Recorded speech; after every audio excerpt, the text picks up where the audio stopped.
Now, here at home, the Easthampton City Council passed a resolution in support of holding federal immigration agents accountable for violation of Massachusetts criminal law.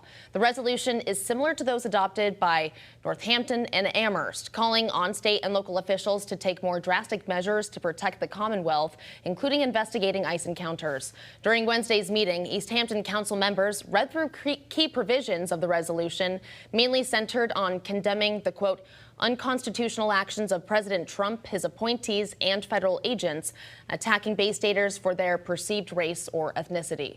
You know, we can't wave a magic wand and take away the trauma that has been done to children, to communities, to families.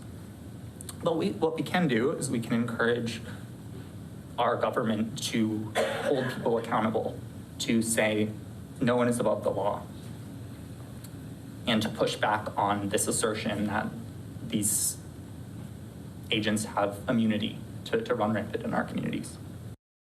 The resolution ended calling on the governor to end all cooperation with ICE, including the 287 Amendment agreement with the state's Department of Corrections and any other informal agreements in place. The 287 agreement allows state officers to process potential deportation cases with state-run prisons.